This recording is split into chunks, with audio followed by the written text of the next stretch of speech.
तो आज हम लोग पढ़ने वाले हैं इनर्ट पेयर इफेक्ट। क्या पढ़ेंगे? Inert pair effect. और दूसरा टॉपिक हमारी होने वाली है वो होगी ऑक्सी एसिड। ठीक है, तो जिस प्रकार भाई ऑक्सी एसिड वाला जो पार्ट होता है बहुत ज्यादा इंपॉर्टेंट होता है। ठीक है, तो चलिए शुरू करते हैं।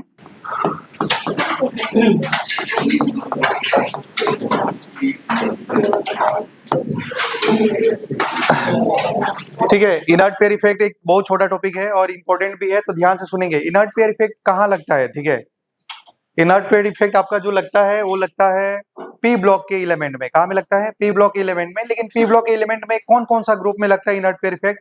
तो ग्रुप नंबर 13, 14, 15 में हमारा लगता है इनर्ट पेयर इफेक्ट। क्लियर है ना? अगर आपको याद आ रहा होगा तो ये नाम देख सुना सुना सा लग रहा है। क्या आपको लुईस ऑक्टेट रूल में आपको बताया गया था 18 इलेक्ट्रॉन, 18 प्लस 2 इलेक्ट्रॉन, तो वहां में बताया गया था 18 प्लस 2 में क्या होता था? इनर्ट पेयर इफेक्ट का वजह से होता था। वो आज की क्लास में आपको समझ में आने वाली है। ठीक है, तो भाई इनर्ट पेयर इफेक्ट होता क्या है? Inert pair effect generally P block के ग्रुप नंबर 13, 14, 15 में लगता है। और ग्रुप नंबर 13, 14, 15 ये वो ग्रुप होता है जिसमें कंट्रेक्शन लगता था। याद आ रहा है क्या? लेंथेनॉइड कंट्रेक्शन नीचे वाले एलिमेंट का। ठीक है, तो ग्रुप नंबर 13, 14, 15 ये वो एलिमेंट है जहां में कंट्रेक्शन लगता है। अगर आपसे कोई पूछेगा बताइए कंट्रेक्शन ऊपर वाले मेंबर में लगता है या हेवियर मेंबर में लगता था? हेवियर मेंबर में नीचे वाले एलिमेंट में लगता था, है कि नहीं? समझ पा रहे हैं आप लोग? और देखिए इनर्ट पेयर इफेक्ट से होता क्या है? इनर्ट पेयर इफेक्ट बेसिकली हमारा ग्रुप नंबर 13, 14, 15 इनका जो ग्रुप ऑक्सीडेशन स्टेट होता है, मान लो ग्रुप नंबर 13 का जो ग्रुप ऑक्सीडेशन स्टेट है कितना होता है? +3। ग्रुप नंबर 14 का ग्रुप ऑक्सीडेशन स्टेट कितना होता है? +4। ग्रुप नंबर 15 का ग्रुप नंबर 15 का उनका जो ऑक्सीडेशन स्टेट होता है वो कितना होता है? 5। लेकिन उसमें क्या होता है? इनर्ट पेयर इफेक्ट का वजह से जो ग्रुप नंबर 13 का जो ग्रुप ऑक्सीडेशन स्टेट होता है वो 3 होता है, उससे 2 यूनिट कम ऑक्सीडेशन स्टेट आता है। ठीक है, समझ पा रहे हैं ना? इसी इफेक्ट को बोला जाता है इनर्ट पेयर इफेक्ट। क्या बोला जाता है? Inert pair effect. मतलब जो ग्रुप ऑक्सीडेशन स्टेट होगा ना उससे 2 यूनिट कम वो इलेमेंट ऑक्सीडेशन स्टेट शो कर रहा होगा, इसी को बोला जाता है इनर्ट पेयर इफेक्ट। समझ पा रहे हैं ना? तो चलिए पॉइंट करेंगे, पॉइंट लिखेंगे, उसके बारे में हम लोग समझने वाले हैं। फर्स्ट पॉइंट लिखेंगे, लिखेंगे the reluctance of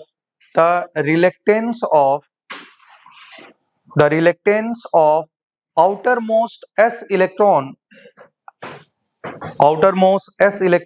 to participate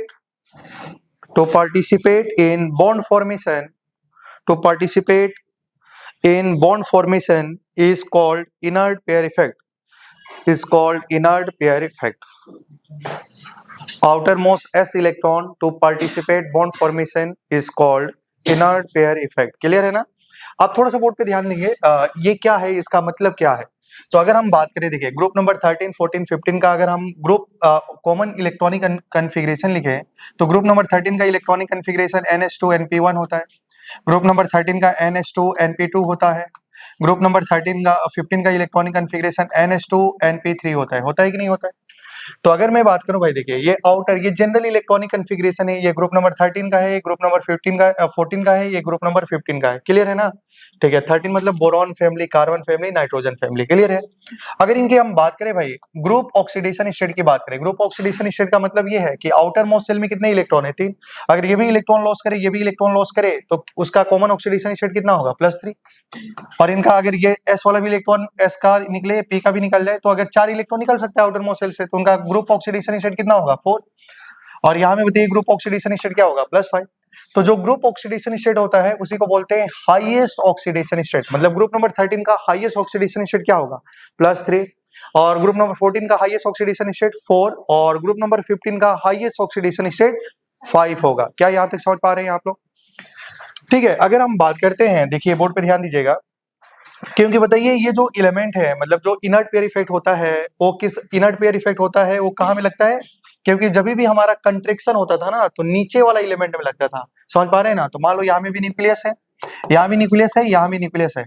क्योंकि ये जो इनर्ट पेयर इफेक्ट होता है वो किसका वजह से होता है? कंट्रेक्शन का वजह से होता है। और कंट्रेक्शन हमारा कहाँ कहाँ में लगता था? ग्रुप नंबर 13, 14, 15 पीरियोडिक टेबल पढ़ाया गया होगा तो बताया गया आपको। ठीक है, तो कंट्रेक्शन होगा तो बताओ जो साइज होनी चाहिए उससे साइज क्या हो जाता था? डिक्रीज हो जाता था कंट्रेक्शन का वजह से, है कि नहीं?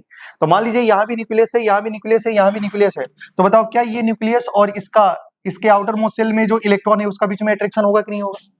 होगा नहीं होगा? होगा, थोड़ा रिस्पॉन्स करेंगे तभी मुझे मजा आएगा। क्या यहाँ में अट्रैक्शन होगा कि नहीं होगा? होगा। क्या इसमें अट्रैक्शन होगा कि नहीं होगा? होगा, क्योंकि जो साइज होनी चाहिए थी एक्चुअल उससे कम साइज होता है। क्यों? क्योंकि उसमें अट्रैक्शन क्या है? ज्यादा। क्या समझ पा रहे हैं ना? तो क्या इस अट्रैक्शन का, इस न्यूक्लियस का इस इलेक्ट्रॉन के प्रति क्या होगा? अट्रैक्शन ज्यादा होगा। अट्रैक्शन ज्यादा होगा तो साइज क्या हो जाएगा भाई? डिक्रीज हो जाएगा। इसी को ना बोलते थे कंट्रैक्शन, है कि नहीं? तो अब बोर्ड पे ध्यान देना, अगर मैं बात करूं NH2NP1, है कि नहीं? NH2NP1 में इसमें तो अट्रैक्शन हो ही रहा है, लेकिन अगर हम इस S2 और P1 में देखें तो बताओ न्यूक्लियस के पास में क्या होता है? S। तो बताओ S2 और P1 में अट्रैक्शन सबसे ज्यादा न्यूक्लियस का किसके प्रति अट्रैक्शन सबसे ज्यादा होगा? S का, क्योंकि वो न्यूक्लियस के सामने होता है कि नहीं? तो बताओ क्या इस न्यूक्लियस का, ये दोनों में तो अट्रैक्शन हो रहा है, ये दोनों के प्रति तो अट्रैक्शन तो है, लेकिन दोनों में सबसे ज्यादा अट्रैक्शन किसके प्रति होगा? S2 के। समझ पा रहे हैं ना भाई? क्योंकि इसके प्रति अट्रैक्शन बहुत ज्यादा होगा। समझ पा रहे हैं ना? तो बताइए, अगर यहाँ में अट्रैक्शन बहुत ज्यादा है तो बताओ क्या यहां से इलेक्ट्रॉन निकालना किससे आसान है? P से। P से एक इलेक्ट्रॉन आसानी से निकल सकता है।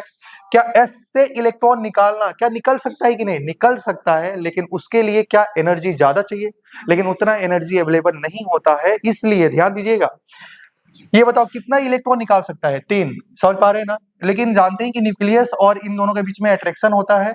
अट्रैक्शन सबसे ज्यादा S में होता है क्योंकि वो न्यूक्लियस के पास में होता है, जिसका वजह से न्यूक्लियस और S वाले इलेक्ट्रॉन के बीच में इतना जबरदस्त अट्रैक्शन होगा कि ये दो इलेक्ट्रॉन बॉन्ड फॉर्मेशन में पार्टिसिपेट नहीं करते हैं। अगर ये बॉन्ड फॉर्मेशन में S के दो इलेक्ट्रॉन बॉन्ड फॉर्मेशन में पार्टिसिपेट नहीं करे तो कौन बॉन्ड फॉर्मेशन में पार्टिसिपेट करेगा? P1, है कि नहीं? तो अगर ये एक ही बॉन्ड बनाएगा तो बताओ ये कौन सा ऑक्सीडेशन स्टेट शो करेगा? +1। अगर यहां से S वाला इलेक्ट्रॉन बॉन्ड फॉर्मेशन में पार्टिसिपेट नहीं कर रहा है तो बताओ क्या P के दो इलेक्ट्रॉन बॉन्ड फॉर्मेशन में पार्टिसिपेट करेंगे? Oxidation number 2। अगर ये इलेक्ट्रॉन नहीं निकलेगा तो P का इलेक्ट्रॉन निकल सकता है, तो बताओ इसका ऑक्सीडेशन नंबर क्या होगा? तो इनको बोलते हैं लॉस। क्या बोलते हैं? लॉस बोला जाए तो लोअर ऑक्सीडेशन स्टेट। क्या बोला जाए? Lower oxidation state. हॉस बोला जाएगा तो हाईएस्ट या हायर ऑक्सीडेशन स्टेट। ठीक है, ये LOS का मतलब लोएस्ट नहीं है। समझ पा रहे हैं ना आप लोग? लोअर है। क्या है? लो है। लोएस्ट का मतलब होता है ग्रुप नंबर 13 का जो लोएस्ट ऑक्सीडेशन स्टेट होता है वो क्या होता है? -3। इसका कितना होता है? मैंने कुछ गलत बोला, आप लोग बताया भी नहीं। अगर इनका हाईएस्ट ऑक्सीडेशन नंबर कितना है? +5। लोएस्ट कितना है? -3। क्लियर है ना? समझ पा रहे हैं ना? लोवेस्ट और हाईएस्ट का बीच का गैप हमेशा 8 का होता है। अगर किसी का हाईएस्ट ऑक्सीडेशन नंबर 5 है तो इसे 8 कम कर दो तो माइनस उसका लोएस्ट ऑक्सीडेशन नंबर निकल जाएगा। क्लियर है ना भाई? तो ये LOS क्या है? लोअर ऑक्सीडेशन स्टेट है। क्लियर है ना? क्या आप समझ पा रहे हैं क्या? तो इसी को बोला जाता है इनर्ट पेयर इफेक्ट। मतलब जो ग्रुप ऑक्सीडेशन स्टेट होगा ना उससे 2 यूनिट ऑक्सीडेशन स्टेट कम हो जाता है। किसका वजह से हो गया? इनर्ट पेयर इफेक्ट का। वो इसी इफेक्ट को बोला जाता है इनर्ट पेयर इफेक्ट। मतलब जो ग्रुप ऑक्सीडेशन स्टेट होगा, मान लो ग्रुप ऑक्सीडेशन स्टेट 4 है, लेकिन जो नीचे वाले एलिमेंट होंगे ना वो क्या करेंगे बताइए? 2 यूनिट कम ऑक्सीडेशन स्टेट शो करेंगे। समझ पा रहे हैं ना? क्यों शो करेंगे भाई? क्योंकि न्यूक्लियस और S के बीच में जबरदस्त अट्रैक्शन हो गया है, इसलिए ये S का इलेक्ट्रॉन बॉन्ड फॉर्मेशन में पार्टिसिपेट नहीं करेगा। समझ पा रहे हैं ना? अच्छा बताओ, यहाँ में सब में S में 2-2 इलेक्ट्रॉन है क्या? तो क्या इसको बोला जाएगा? पेयर। क्या बोला जाएगा? पेयर मतलब 2 होता है कि नहीं होता है? होता है। क्या बताओ S का इलेक्ट्रॉन बॉन्ड फॉर्मेशन में पार्टिसिपेट कर रहे हैं कि नहीं कर रहे हैं? नहीं कर रहे हैं। नहीं कर रहे हैं ना? बॉन्ड फॉर्मेशन में पार्टिसिपेट नहीं कर रहा है, तो मतलब क्या ये इनर्ट है क्या? तो इसलिए इसको क्या बोला जाएगा? इनर्ट। समझ पा रहे हैं ना? इसका वजह से जो यहाँ में इफेक्ट ऑब्जर्व हो रही है तो इसको क्या बोला जाएगा? Inert pair effect. क्या बोला जाएगा? Inert pair effect. तो समझ में आ रही है ना? इनर्ट पेयर इफेक्ट क्या है? इसलिए आपको लिखा गया था definition, the reluctance of outermost S electron to participate bond formation is called inert pair effect. मतलब जो S का इलेक्ट्रॉन बॉन्ड फॉर्मेशन में पार्टिसिपेट नहीं करता है। समझ पा रहे हैं ना? इसी को क्या बोला जाता है? Inert pair effect. क्या आपको समझ में आया नहीं आया? क्या S क्यों नहीं करता है भाई? क्योंकि ये जो होता है क्यों ऑब्जर्व होता है? क्योंकि इसमें लगता है कंट्रैक्शन। क्या होता है? कंट्रैक्शन। कंट्रैक्शन होगा तो साइज क्या होगा? जबरदस्त होगा। साइज इनका क्या होगा? छोटा। क्यों साइज छोटा होगा? क्योंकि अट्रैक्शन ज्यादा हो रही है कि नहीं? नीचे वाले एलिमेंट में भाई प्रोटॉन भी तो बहुत ज्यादा होगा ना न्यूक्लियस में, और उसका कंट्रैक्शन का वजह से साइज छोटा हो जाता है, तो ये न्यूक्लियस इन दोनों का प्रति अट्रैक्शन होगा, लेकिन ज्यादा अट्रैक्शन किसमें होगा? S में, क्योंकि वो न्यूक्लियस के पास में होगा। ठीक है, जिसका वजह से ये S वाला इलेक्ट्रॉन बॉन्ड फॉर्मेशन में पार्टिसिपेट नहीं कर पाएगा। करेगा कौन? P का इलेक्ट्रॉन बॉन्ड फॉर्मेशन में पार्टिसिपेट करेगा, इसलिए 2 यूनिट कम ऑक्सीडेशन स्टेट शो करता है। इसी को बोला जाता है इनर्ट पेयर इफेक्ट। चलिए लिखेंगे सेकेंड पॉइंट में, this effect is observe in heavier element This effect is observed in heavier element. This effect is observed in heavier element of group 13, 14, 15. Group 13, 14, 15 of p block element. ठीक है, group 13, 14, 15 और p block element. ठीक है, next point में लिखेंगे due to this effect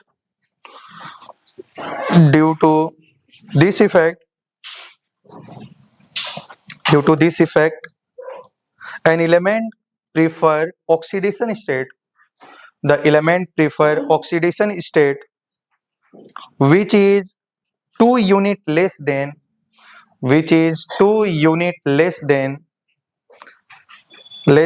its group oxidation state.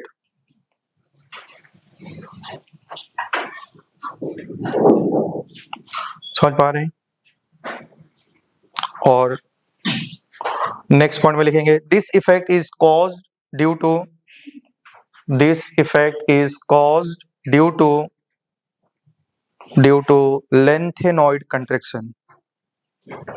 This effect is caused due to lengthenoid contraction. ठीक है, समझ पा रहे हैं आप लोग? ठीक है, तो अब मुझे बताइए, जैसे बताओ ये जो हमारा लेंथेनॉइड मतलब कंट्रेक्शन का वजह से ये इफेक्ट लगता है, तो इनर्ट पेयर इफेक्ट बताइए हमारा ग्रुप कौन कौन सा ग्रुप में लगता है? Group number 13, group number 14, group number 15. ऊपर वाले एलिमेंट में लगता है या नीचे वाला एलिमेंट में लगता है? नीचे वाला एलिमेंट में. जैसे बोरोन का नीचे वाला एलिमेंट कौन है? सबसे last element. Boron, aluminium, gallium, indium, thallium. तो थैलियम में ये इफेक्ट ऑब्जर्व होता है. फिर किसमें होता है? कहे शिवजी सुनो प्रभु, लेड में होता है, पीबी में. और नाइट्रोजन में किसमें होता है? बिस्मथ. नहीं पढ़ेंगे ऐसा सब्जेक्ट, बायो बताया गया था ना. तो बीआई में, ये तीनों एलिमेंट में ये इफेक्ट ऑब्जर्व होती है. मतलब जो एलिमेंट का ग्रुप ऑक्सीडेशन स्टेट होगा उससे 2 यूनिट वो ऑक्सीडेशन स्टेट कम शो कर रहे होंगे. ठीक है, समझ पा रहे हैं ना? तो आप बोर्ड पे ध्यान देंगे. अब हम शुरू कर रहे हैं ग्रुप नंबर 13. अच्छा, आप मुझे बताइए, मैं एक बात हमेशा बोलूंगा कि जब हम ऊपर जाएंगे, बताओ ऊपर वाला एलिमेंट अपने हायर ऑक्सीडेशन स्टेट में स्टेबल होगा और नीचे वाला एलिमेंट अपना लोअर ऑक्सीडेशन स्टेट में स्टेबल होगा. ठीक है, अभी थोड़ा सा बोर्ड पे ध्यान देंगे. जैसे अगर हम बात करें ग्रुप नंबर 13 की,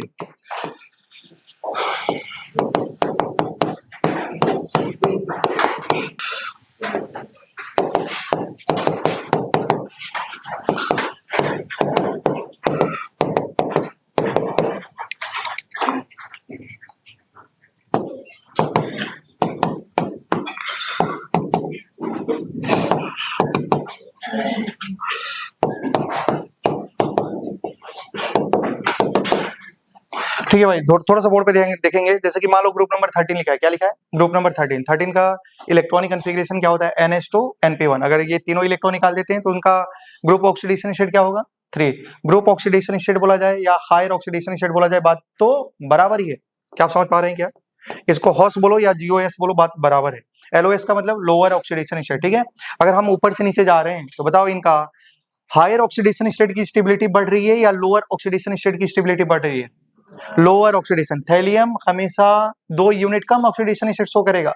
थैलियम +3 नहीं, +1 में ज्यादा स्टेबल होगा. क्लियर है ना? क्यों? Due to inert pair effect. क्या आप समझ पा रहे हैं आप लोग? तो याद रखो, ऊपर से नीचे जाने में लोअर ऑक्सीडेशन स्टेट की स्टेबिलिटी बढ़ती है और ऊपर जाने में हायर ऑक्सीडेशन स्टेट की स्टेबिलिटी बढ़ती है. बोरॉन हमेशा +3 में स्टेबल होगा, ना कि +1 में. क्या समझ पा रहे हैं? क्या तो ऊपर वाला एलिमेंट बताओ हॉस में स्टेबल होगा या लॉस में स्टेबल होगा? हॉस में. नीचे वाला एलिमेंट लॉस में स्टेबल होगा. क्लियर है? तो बताइए, अगर मैं बात कर रहा हूं नीचे से ऊपर जा रहे हैं, बताओ लॉस की स्टेबिलिटी, और ऊपर से नीचे जा रहे हैं तो हॉस की स्टेबिलिटी कम होगी. अरे भाई कम होगी ना, नीचे जा रहे हैं. ऊपर जाते तो हॉस की स्टेबिलिटी बढ़ती है कि नहीं? अगर तुमको डाउट है तो हिंदी में लिख सकते हैं, ऊपर जाने से हॉस स्टेबल होता है, नीचे जाने से लॉस स्टेबल होता है. ठीक है, क्या यहाँ तक किसी को डाउट नहीं है? हाँ ना, बोल दो एक बार. हाँ ठीक है, और बोर्ड पे ध्यान देंगे. एक बार समझ लो, बाकी मैं कहानी एक बार समझाऊंगा, बाकी तो आपको खुद समझ के लिखना पड़ेगा. ग्रुप नंबर 14, 15 सेम है. अच्छा बताओ, थैलियम +3 में, क्या थैलियम +3 +1 में दोनों में एग्जिस्ट कर सकता है? कर सकता है, लेकिन वो एग्जिस्ट किस में करना पसंद करेगा? +1 में, है कि नहीं? तो अगर मान लो थैलियम +3 है और +1 में चला गया, तो बताओ इसका ऑक्सीडेशन हुआ, रिडक्शन हुआ? रिडक्शन, ऑक्सीडेशन, रिडक्शन हुआ. क्या हो गया भाई? रिडक्शन. क्या हो गया? रिडक्शन. अगर रिडक्शन होता है उसको क्या बोलते हैं? Oxidising agent. तो ये क्या हो गया? It is oxide, it is act as oxidising agent. ये क्या हो गया भाई? ऑक्सीडाइजिंग एजेंट हो गया। क्या हो गया? ऑक्सीडाइजिंग एजेंट हो गया। हो गया कि नहीं हो गया? हो गया। अच्छा भाई थोड़ा सा बोर्ड पे ध्यान देंगे। क्या ये बताओ यहां से यहां जा रहे हैं, क्या रिडक्शन हो रही है क्या? क्या इसका मतलब रिडॉक्स रिएक्शन क्या सिंगल मतलब रिडॉक्स रिएक्शन क्या साइमल्टेनियसली होती है? ठीक है, तो यहाँ में बोर्ड पे ध्यान देंगे। अगर हम बात करते हैं थैलियम +3 से +1 में जा रहा है ना, तो इनका क्या हो रहा है? रिडक्शन। क्या हो रहा है भाई? रिडक्शन। और ये रिडॉक्स रिएक्शन ना हमेशा साइमल्टेनियसली होती है, मतलब एक का अगर रिडक्शन होगा तो दूसरा का ऑक्सीडेशन होना पड़ेगा। क्लियर है ना? तो बताइए यहां से यहां में तो रिडक्शन हो रहा है, मतलब ये ऑक्सीडाइजिंग एजेंट है। समझ पा रहे हैं ना?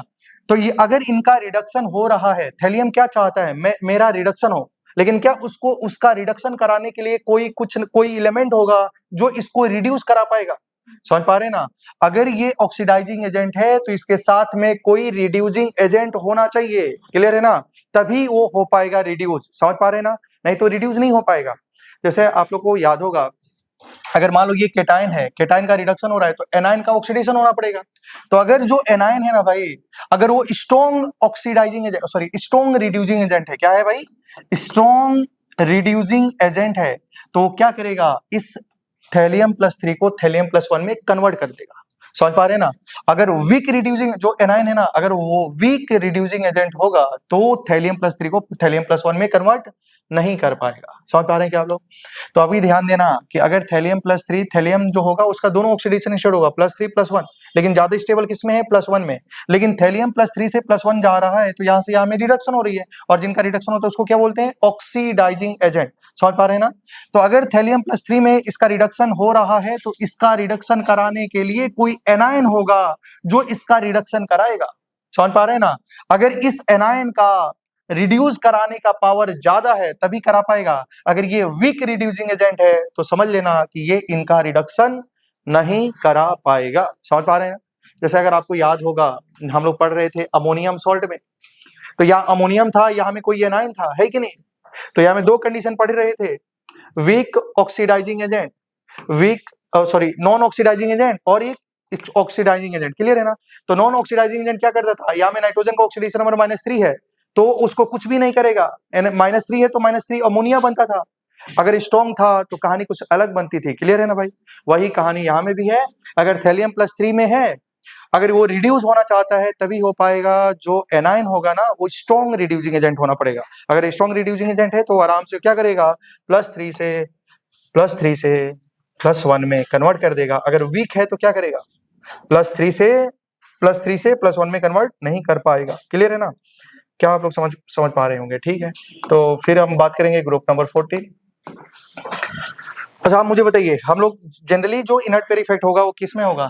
थैलियम, लेड और बिस्मथ में। ठीक है, इसी में चेक करना होता है। ठीक है, तो अगर मान लो यहाँ में थैलियम बिस्मथ और थैलियम है, बिस्मथ है और लेड है, और इसके सामने एक एनायन आया, वो वीक रिड्यूसिंग एजेंट है, तो बताओ क्या ये जो एलिमेंट है वो बताओ क्या अपने हॉस में स्टेबल होंगे या लॉस में स्टेबल होंगे? हॉस में स्टेबल होंगे, O+3 फॉर्म में ही रहेंगे। क्या आप समझ पा रहे हैं क्या? अगर जैसे मान लो थैलियम+3 आ गया, लेड +2 आ गया, और हमारा जैसे कि हम लोग बात करेंगे ये कहाँ में लगेगा? थैला प्रभु Bi, इसी में हमारा इनर्ट पेयर इफेक्ट लगता है। समझ पा रहे हैं क्या आप लोग? तो कहने का मतलब है अगर थैलियम प्रभु मैं बोल रहा हूँ, थैलियम, लेड, बिस्मथ, ठीक है, समझ पा रहे हैं? अगर ये 3 एलिमेंट है, ठीक है, ये रिडक्शन होना चाहते हैं, इनका रिडक्शन होगा, लेकिन जो सामने वाला एनायन है वो वीक रिड्यूसिंग एजेंट है तो उसको हायर से लोअर में कन्वर्ट नहीं कर पाएगा। मतलब उस केस में ये तीनों एलिमेंट अपने हॉस में स्टेबल होंगे। लेकिन यहाँ में जो एनायन है अगर वो स्ट्रॉन्ग रिड्यूसिंग एजेंट हो गया तो उनको डायरेक्टली हायर से किस में कन्वर्ट कर देगा? लोअर में। तो उस केस में ये तीनों एलिमेंट अपने लॉस में स्टेबल होंगे। क्या समझ पा रहे हैं? क्योंकि इसमें दो प्रकार का क्वेश्चन पूछा जाता है। जब भी हम इनर्ट पेयर इफेक्ट पढ़ेंगे ना तो दो प्रकार का क्वेश्चन होगा, कौन सा मॉलिक्यूल एग्जिस्ट करेगा, कौन सा मॉलिक्यूल एग्जिस्ट नहीं करेगा। ठीक है, तो उस केस में आपको ये सब देखना पड़ेगा कि जो एनायन है वो कर पाएगा कि नहीं कर पाएगा। ठीक है, और दूसरी इंपॉर्टेंट, किस किस में इनर्ट पेयर इफेक्ट ऑब्जर्व होती है। तो यही दो प्रकार का यहाँ में क्वेश्चन होता है। क्या समझ पा रहे हैं आप लोग? चलिए, तो ग्रुप नंबर 14 आप समझ पे आ रहे होंगे। तो जनरल इलेक्ट्रॉनिक कॉन्फ़िगरेशन की बात करें तो आप लोग समझ रहे होंगे NH2 NP2 होती है। इनका ग्रुप ऑक्सीडेशन स्टेट की बात करें तो +4 होता है। ग्रुप ऑक्सीडेशन या हाईएस्ट ऑक्सीडेशन स्टेट क्या होता है? सेम ही होता है। अच्छा, अगर हम इनकी स्टेबिलिटी की भी बात कर ले, देखिए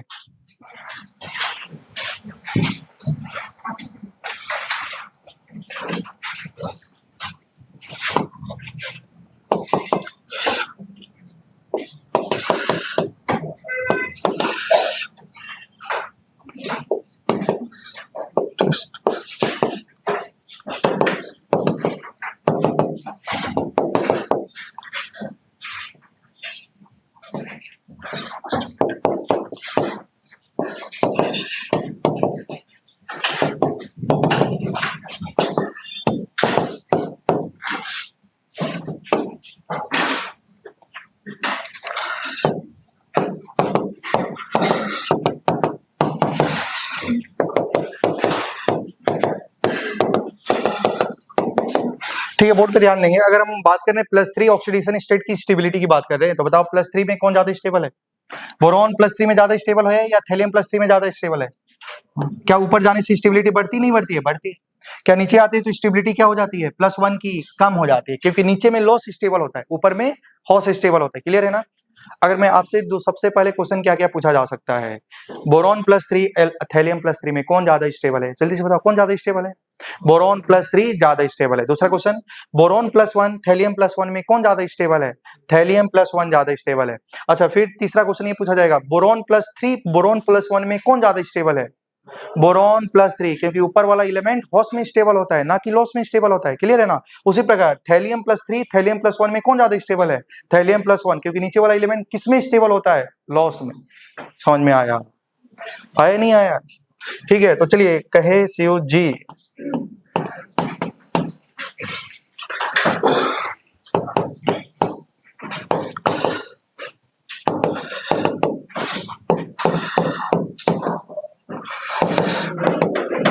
बताइए, नीचे आने से लॉस स्टेबल, हॉस कम स्टेबल है कि नहीं?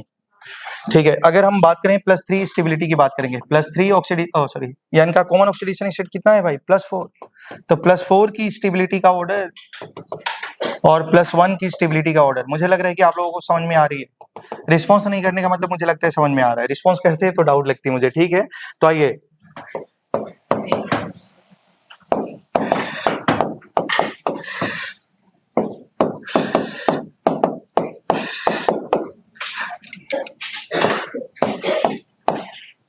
एक समझ में आ गया, तो बाकी यही सेम कंसेप्ट है, और मैं इसका कंसेप्ट को थोड़ा यहाँ में लिख रहा हूँ। अच्छा बताइए, लेट जो है प्लस पीवी की बात करेंगे, तो बताइए यहाँ में जो पीवी होगा, क्या वो +4 से कहाँ में जाना चाहेगा?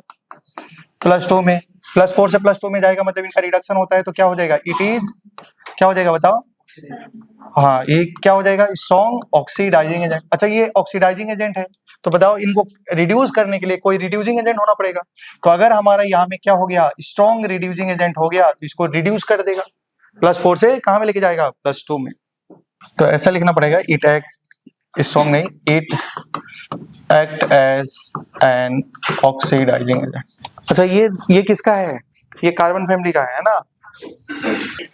तो वही सेम बात है, कार्बन +4 कार्बन +2 में कौन ज्यादा स्टेबल है? कार्बन +4 ज्यादा स्टेबल। पीवी +4 पीवी +2 में कौन ज्यादा स्टेबल है? पीवी +2 ज्यादा स्टेबल है। लेकिन अगर पीवी +4 क्या पीवी +2 में जाना चाहता है, मतलब उसका रिडक्शन होगा, और रिडक्शन होगा तो कौन, अगर मान लो कोई स्ट्रॉन्ग रिड्यूसिंग एजेंट है तभी उसका रिडक्शन करा पाएगा, है कि नहीं? अगर वीक रिड्यूसिंग एजेंट है तो उनका रिडक्शन नहीं करा पाएगा। उस केस में हॉस ज्यादा स्टेबल होगा, लॉस कम स्टेबल होगा। क्लियर है ना? तो याद रखना है कि इनर्ट पेयर इफेक्ट सबसे लास्ट वाला एलिमेंट में लगता है, और जो ग्रुप ऑक्सीडेशन स्टेट होगा उससे 2 यूनिट कम वो ऑक्सीडेशन स्टेट में एग्जिस्ट करता है। लेकिन आपको कैसे पता चलेगा कि कौन एनायन होगा जिसका रिड्यूसिंग पावर ज्यादा होगा, कि जो रिड्यूस कर पाएगा, है कि नहीं? है ना? हाँ, तो उसके लिए हम लोग क्या करते हैं, कैसे पता करते हैं कि इलेक्ट्रोकेमिस्ट्री में आपको पढ़ाया जाता है E0 वैल्यू, है कि नहीं? वहां से देखते हैं कि जिसका SRP की वैल्यू जितना ज्यादा होता है कि नहीं? जो नीचे वाला एलिमेंट होता है उसका ऑक्सीडेशन होता है, रिडक्शन होता है?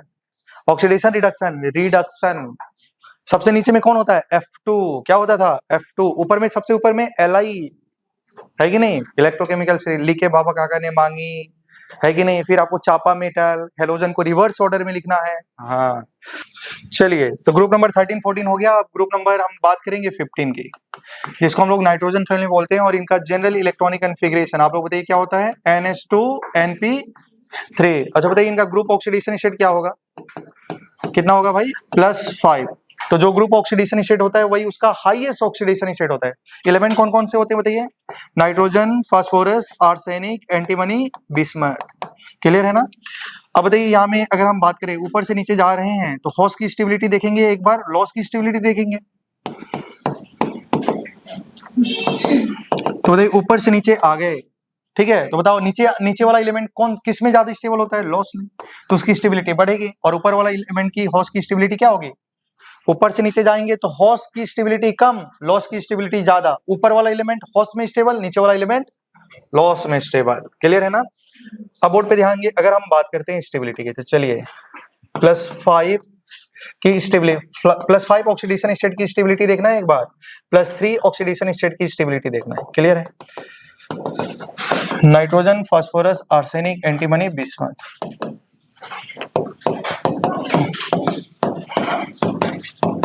बताइए +5 में कौन ज्यादा स्टेबल होगा? नाइट्रोजन। क्या ऑर्डर नाइट्रोजन? ये ऑर्डर होगा। +3 वाला ऐसा हो जाएगा।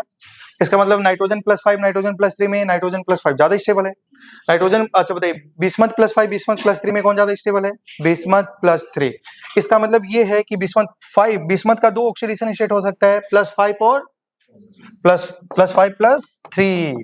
अगर ये +5 से +3 में कन्वर्ट होना चाहता है क्या? ये तभी, क्या ये रिड्यूस होना चाहता है क्या? ये तभी रिड्यूस हो पाएगा जब सामने वाला जो एनायन होगा वो क्या होगा? Strong reducing agent. अगर ये स्ट्रॉन्ग रिड्यूसिंग एजेंट होगा तभी इनको क्या करेगा? रिड्यूस कर पाएगा। रिड्यूसिंग मतलब इसको रिडक्शन कराएगा और खुद का ऑक्सीडेशन कराएगा। क्लियर है ना भाई? हाँ, तो बताओ यहाँ में बिस्मथ +5 से +3 में जा रहा है, रिडक्शन हो रहा है। जिसका रिडक्शन होता है उसको क्या बोलते हैं?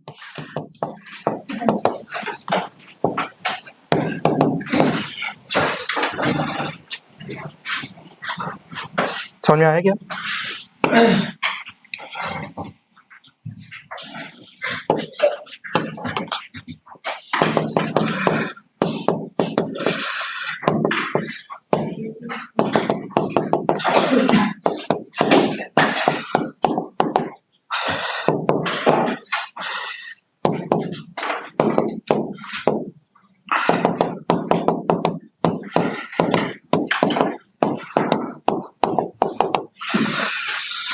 तो देखिए यहाँ में जो एनाइन जनरली आपको मिलेगी वो हेलोजन मिलेंगे। क्या मिलेंगे? हेलोजन। तो ऑक्सीडाइजिंग नेचर सबसे ज्यादा किसका होता है? F2Cl2Br2I2। किसका होता है बोलो जल्दी से? F2Cl2Br2I2। लेकिन इनका जो ये मॉलिक्यूलर फॉर्म है, लेकिन एनाइन फॉर्म क्या होंगे ये? रिड्यूसिंग नेचर सबसे ज्यादा किसका है? I- का, फिर किसका? Br- का, फिर क्या होगा? Cl- का, फिर F- का। याद रखना है, याद रहेगा। सबसे नीचे एलिमेंट F2 क्या होगा? F2 का इलेक्ट्रॉन लेने का टेंडेंसी ज्यादा है कि नहीं है? तो बताओ F2 का रिडक्शन होने का टेंडेंसी ज्यादा है। जिनका रिडक्शन होता है उसको क्या बोलते हैं? ऑक्सीडाइजिंग। ऐसे तो क्या ये नेचर होगा ना ऐसे? तो ऑक्सीडाइजिंग नेचर किसका सबसे ज्यादा? F2Cl2Br2I2। लेकिन रिड्यूसिंग नेचर में क्या होगा? F- Cl- Br- I-। किसका पावर ज्यादा है? अगर मान लो भाई बोर्ड पे ध्यान देना है। अगर मान लो ये बिस्मथ +5 से +3 में जा रहा है, अगर मान लो यहाँ में I- आ जाए, क्या आ जाए?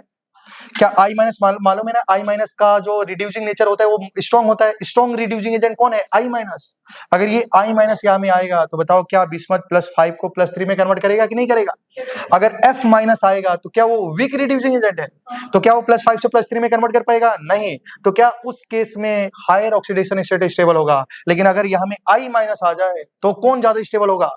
लोअर ऑक्सीडेशन स्टेट स्टेबल होगा। क्या क्लियर है ना? अभी हम क्वेश्चन करेंगे तो आपको समझ में आ जाएगा। ठीक है, ये हम लोग दोनों को क्या मान सकते हैं? स्ट्रॉन्ग क्या मानेंगे? क्या है? स्ट्रॉन्ग Ra और ये वीक। क्लियर है? ठीक है, तो चलिए आपके सामने एक क्वेश्चन है।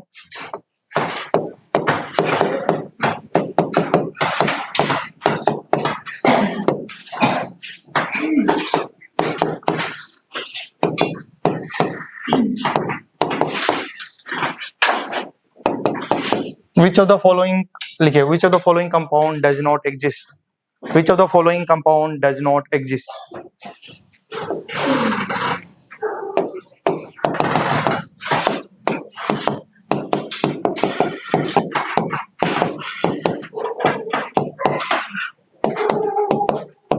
ऑप्शन ये चारों लिखा गया है।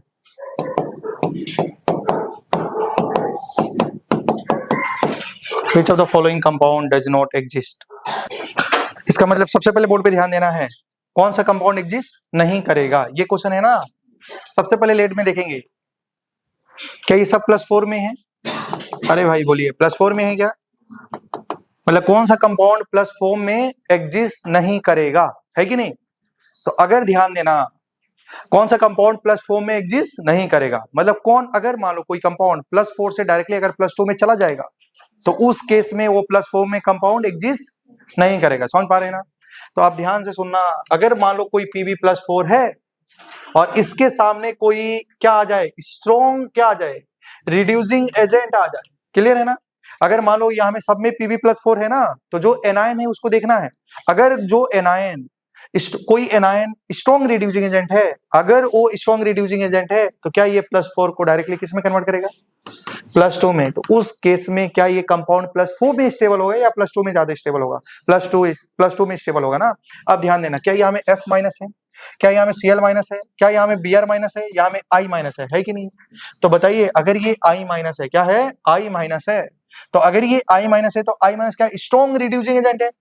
अगर ये स्ट्रॉन्ग रिड्यूसिंग एजेंट है तो क्या Pb को +4 में रहने देगा कि +2 में कन्वर्ट कर देगा। तो क्या ये कंपाउंड एग्जिस्ट करेगा, नहीं करेगा। तो आंसर इज डी। क्या आप समझ पा रहे हैं ना। ये बहुत अच्छी बातें हैं, आपको समझ में आ गई है। नेक्स्ट क्वेश्चन, PbI4 है, ठीक है। तो जब ये रिएक्शन होता है तो मान लो ये +4 में है और ये क्या है, I माइनस क्या है, स्ट्रॉन्ग रिड्यूसिंग एजेंट है। तो ये स्ट्रॉन्ग रिड्यूसिंग एजेंट है और वो डायरेक्ट Pb को कहां में कन्वर्ट करेगा, Pb2 में। किस में कन्वर्ट कर देगा, Pb2 में।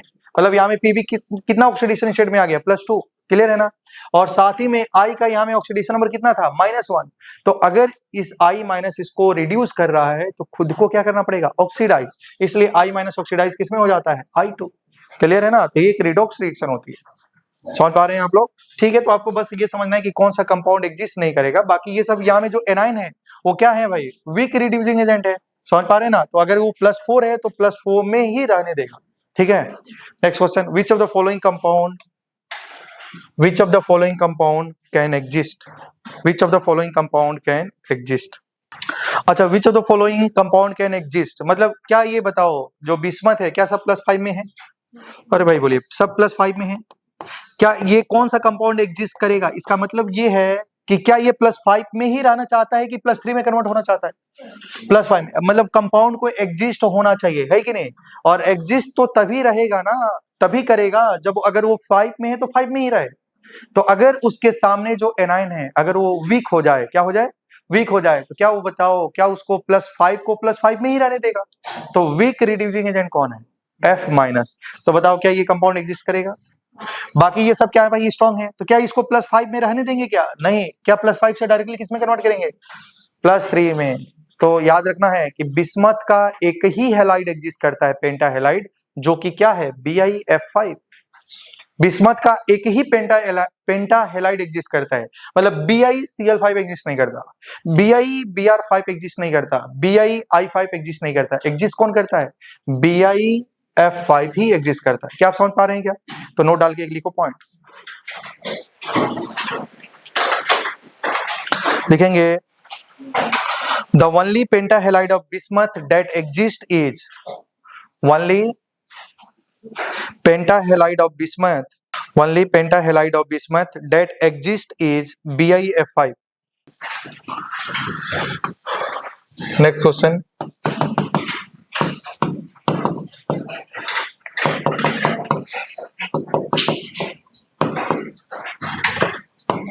which of the following compound does not exist?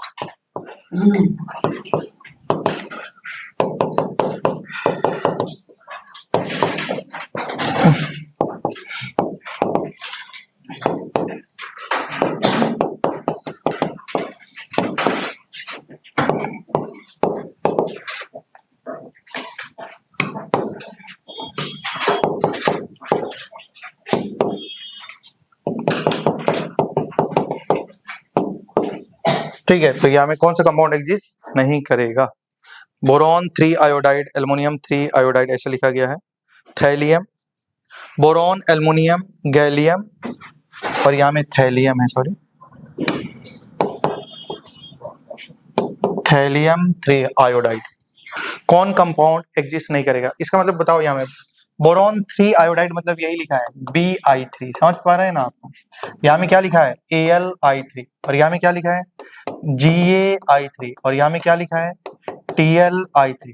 तो कौन सा एक कंपाउंड एग्जिस्ट नहीं करेगा। तो आप थोड़ा सा बोर्ड पे देखेंगे, क्या बताओ। सबसे पहले आपको देखना पड़ेगा क्या इसमें ग्रुप नंबर 13 के एलिमेंट है क्या इनर्ट पेयर इफेक्ट लगेगा, लगेगा। तो बताओ यहाँ में बोरॉन का ऑक्सीडेशन नंबर क्या 3 है, क्या यहाँ में एल्युमिनियम भी 3 है, गैलियम भी 3 है और इंडियम भी 3 है, क्लियर है ना।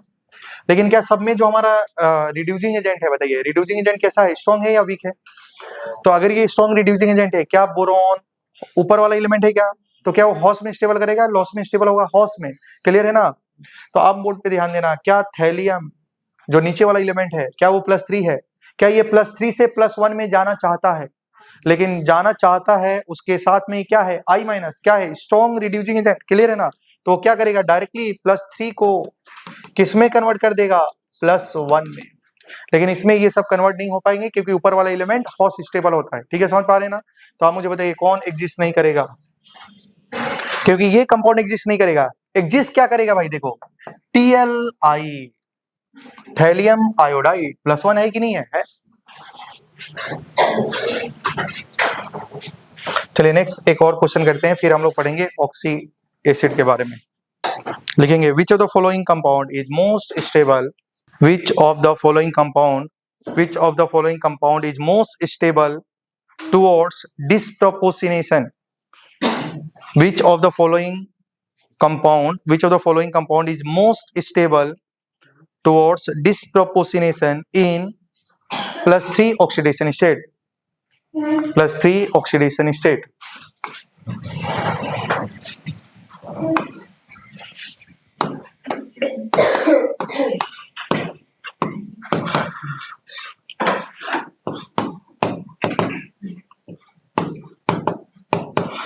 ठीक है।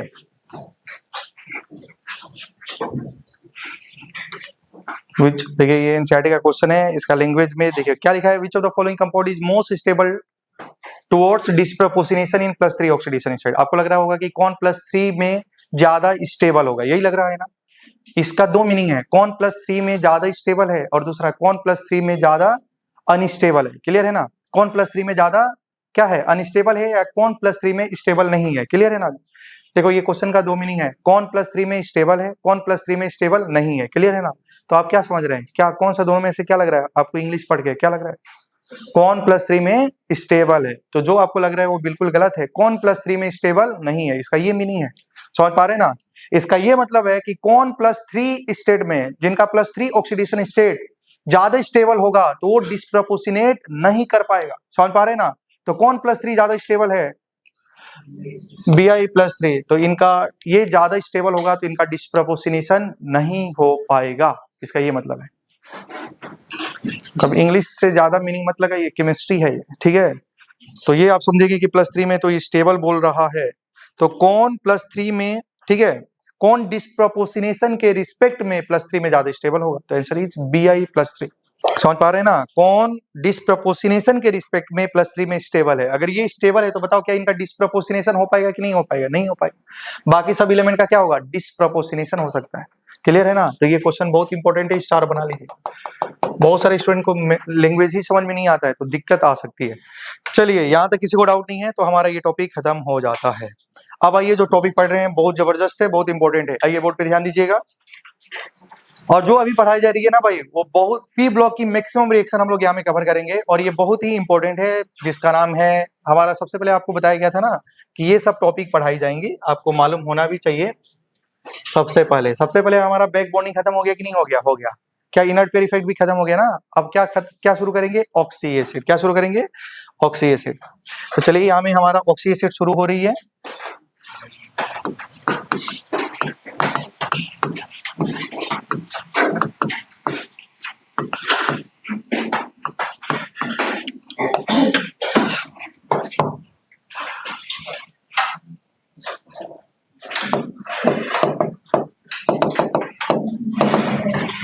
देखिए बोर्ड पे ध्यान देना है, ऑक्सी एसिड क्या है। ऑक्सी एसिड आप लोग देखे होंगे, आप लोग पीरियोडिक टेबल में पढ़ रहे थे या केमिकल बॉन्डिंग में भी आपने देखा होगा। अगर मान लो लिखा AOH, क्या लिखा है AOH, क्या बेस है ना, बेस OH है कि नहीं। ए जो है हमारा या तो मेटल हो सकता है, क्या हो सकता है मेटल, या तो क्या हो सकता है नॉन मेटल, क्या हो सकता है भाई नॉन मेटल। तो मेटल का हाइड्रोक्साइड को हाइड्रोक्साइड बोला जाता है, मेटल का हाइड्रोक्साइड को क्या बोला जाता है, अरे भाई क्या बोला जाता है NaOH, सोडियम हाइड्रोक्साइड, क्या हो जाता है सोडियम हाइड्रोक्साइड। मेटल का हाइड्रोक्साइड को हाइड्रोक्साइड बोलते हैं, नॉन मेटल का हाइड्रोक्साइड को ऑक्सी एसिड बोला जाता है, क्या बोला जाता है। जैसे कि H2CO3, क्या लिखा है H2CO3, क्या यहाँ में बताओ carbon metal non metal, non metal. क्या नॉन मेटल का हाइड्रोक्साइड HOH है कि नहीं है? तो क्या नॉन मेटल का हाइड्रोक्साइड को क्या बोलते हैं? Oxy acid. तो पहला ये बात तो क्लियर हो गया होगा कि नॉन मेटल का जो हाइड्रोक्साइड होगा उसको हम लोग क्या बोलने वाले हैं? Oxy acid. जैसे कि अगर हम बात करें H2SO4, ठीक है, समझ पा रहे हैं ना? H2S2O7, मान लो लिखा है H3PO4, अरे भाई बोलो क्लियर है ना? क्या यहाँ में बताओ ये सल्फर, ये लिख लो H2CO3, क्या यहाँ में आपको जो दिखाई दे रहा है मेटल है नॉन मेटल है? क्या नॉन मेटल का हाइड्रोक्साइड है क्या? तो नॉन मेटल का हाइड्रोक्साइड को क्या बोलने वाले हैं? Oxy acid. एकदम ध्यान से सुनेंगे तभी समझ में आएगा, पहले समझ लो बाद में कॉपी करना। सब तरीका है भाई, नहीं तो याद ही नहीं हो पाएगा। समझ पा रहे हैं ना? तो बहुत सारी एसिड उनका स्ट्रक्चर बनाने के लिए सिखाया जाएगा, एकदम ट्रिक है, उससे आप पूरा लिख सकते हैं, केवल ध्यान दीजिएगा, जब बोलूंगा तभी कॉपी करना है। क्या ये नॉन मेटल है क्या? क्या नॉन मेटल का हाइड्रोक्साइड है? क्या इसको क्या बोला जाएगा? Oxy acid. तो आप देख रहे हैं कि कभी कभी H2 है, कभी कभी H3 है, कभी कभी H1 हो सकता है। तो बताओ मैंने क्या लिखा? HA। क्या लिखा? HA। क्लियर है ना? ये नंबर है या 1 2 3 4 ऐसा हो सकता है। क्या यहाँ में नॉन मेटल है क्या भाई? तो नॉन मेटल के साथ में कभी 1 नंबर हो सकता है, कभी 2 हो सकता है, कभी 4 हो सकता है। क्लियर है ना? तो ये B है। क्लियर है ना? और O के साथ में देखो O वेरी कर रहा है कि नहीं कर रहा है? कर रहा है। तो यहाँ में भी क्या होगा? O से। तो जनरली ये जो लिखा है ऑक्सी एसिड का जनरल रिप्रेजेंटेशन है, और Z क्या है? Non metal. नॉन मेटल का हाइड्रोक्साइड को क्या बोलेंगे? Oxy acid. अब बोर्ड पे ध्यान दीजिएगा, हमारा जो देखो मैंने बोला था कि नॉन मेटल का हाइड्रोक्साइड को क्या बोलते हैं? नॉन मेटल का हाइड्रोक्साइड को क्या बोलते हैं? Oxy acid. क्या बोलते हैं? Oxy acid. और मैं आपको बोला था कि ऑक्सी एसिड में ऑक्सी एसिड हो या उसका ऑक्सी एनाइन हो, ऑक्सी एसिड हो या ऑक्सी एनाइन हो, दोनों का हाइब्रिडाइजेशन सेम होता है। क्या होता है? जैसे कि H2SO4, क्या लिखा है भाई बोलो? H2SO4। क्या यहाँ में सल्फर का जो भी हाइब्रिडाइजेशन होगा, यहाँ से H हटाने के बाद क्या बनेगा? SO4-2। तो ये ऑक्सी एसिड है, ये ऑक्सी एनाइन है, तो दोनों का हाइब्रिडाइजेशन सेम होता है। क्या होता है? सेम होता है। बताया गया था आपको, है कि नहीं? ऑक्सी एसिड और उसका एनाइन का हाइब्रिडाइजेशन सेम होता है। क्या यहाँ तक किसी को डाउट नहीं है? अब देखो भाई बोर्ड पे ध्यान देंगे, इसमें आपको जानना पड़ेगा बेसिसिटी। क्या जानना पड़ेगा? तो जैसे मान लो लिखा है H2SO4, क्या लिखा है? H2SO4, H2CO3, क्लियर है ना? H3PO4, समझ पा रहे हैं ना? HNO3, क्लियर है ना? क्या ये सब नॉन मेटल का हाइड्रोक्साइड है? तो ये सारे ऑक्सी एसिड हैं। तो इसमें आपको बेसिसिटी का मतलब होता है कि जितना H दिखाई देगा उतने ही उसकी बेसिसिटी होगी, जितना H दिखाई देगा उतनी ही बेसिसिटी होगी। अरे भाई मेरी बात को ध्यान दो, ध्यान से सुनो, बहुत इंपॉर्टेंट बातें हैं। तो मैंने इनट पे पढ़ाते समय में ये नहीं बोला कि ध्यान से देखिए, नहीं भी पढ़ेंगे, एक बार पढ़ेंगे समझ में आ जाएगा, लेकिन ये अगर आप ध्यान नहीं देंगे तो नहीं समझ में आएगा, ठीक है? तो इसलिए बोर्ड पे ध्यान देना बहुत जरूरी है। जैसे यहाँ में देखो मैंने बोला कि नॉन मेटल का हाइड्रोक्साइड को ऑक्सी एसिड बोला जाता है। क्लियर है ना? और जितना आपको H दिखाई दे उतना ही हमारा क्या होगा? बेसिसिटी। समझ पा रहे हैं ना? तो यहाँ में बताओ इसकी बेसिसिटी 1, इसकी बेसिसिटी, जितना H दिखाई देगा उतनी बेसिसिटी होगी, बस सिर्फ 4 को छोड़ के, आगे मैं बताऊंगा 4 कौन कौन है। क्लियर है ना?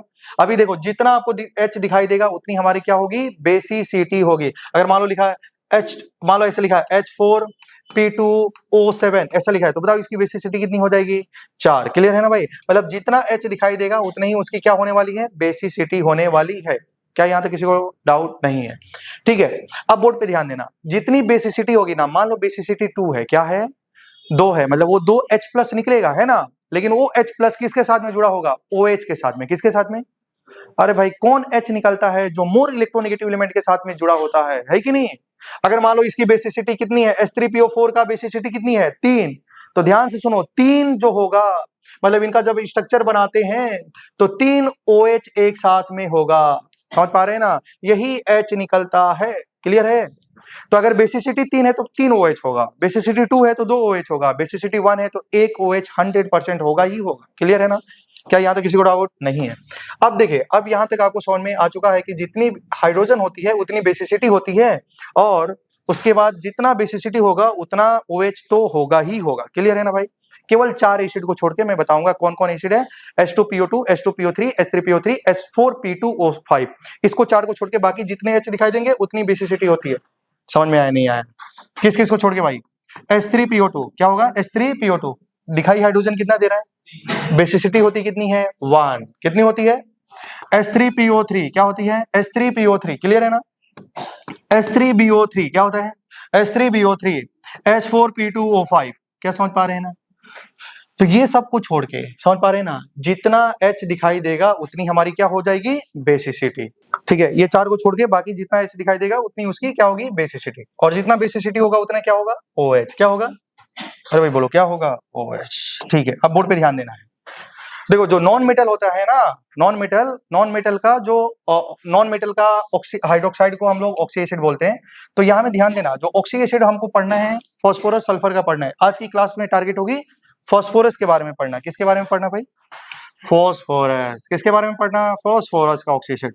तो इसमें 2 प्रकार के ऑक्सी एसिड में पढ़ाऊंगा, एक तो पेरेंट एसिड पढ़ाऊंगा, एक डॉटर एसिड बनाऊंगा। ठीक है, डॉटर एसिड एक होगा पेरेंट एसिड, पेरेंट से डॉटर डिराइव होगा, ठीक है। तो जो हमारा पेरेंट एसिड होता है वो 2 प्रकार का होता है, या तो अस एसिड होता है या तो इक एसिड होता है। या तो क्या होगा, अस एसिड, या तो क्या होगा, अस एसिड, या तो वीक नहीं, इक एसिड। हाँ, तो अगर हम फास्फोरस के 2 पेरेंट एसिड की बात करें, ठीक है, समझ पा रहे हैं ना, मैं यहाँ में लिखा, कॉपी मत करो अभी, केवल ध्यान से सुनना है 10 मिनट। तो अगर हम बात करें नॉन मेटल का ना भाई, तो उनका 2 हमारा क्या होगा, पेरेंट एसिड होगा। ठीक है, नॉन मेटल का हाइड्रोक्साइड को ऑक्सी एसिड बोलते हैं, ये ऑक्सी एसिड होगा, उसमें 2 पेरेंट एसिड होगा। एक आ रहा होगा इक एसिड, क्या आ रहा होगा, एक आएगा नाम का लास्ट में अस एसिड। क्या आएगा भाई, केवल ये 2 याद होगा तो बाकी सारे डॉटर एसिड डिराइव किए जा सकते हैं, लेकिन ये दोनों याद होना चाहिए। जैसे कि फास्फोरस का फास्फोरिक एसिड H3PO4, क्या नाम है इसका, H3PO4, इसका ये पेरेंट एसिड है। क्या है, पेरेंट एसिड है। फास्फोरस का पेरेंट एसिड क्या है, इक एसिड वाला बोला जाएगा तो H3PO4, क्या नाम होगा, फास्फोरिक एसिड। क्या नाम होगा, रिस्पॉन्स करो भाई, थोड़ा एक्टिव हो जाइए, क्या नाम है, फास्फोरिक एसिड। लेकिन फास्फोरस एसिड H3PO3, इसको क्या बोला जाएगा, फास्फोरस एसिड। क्या बोला जाएगा, फास्फोरस एसिड।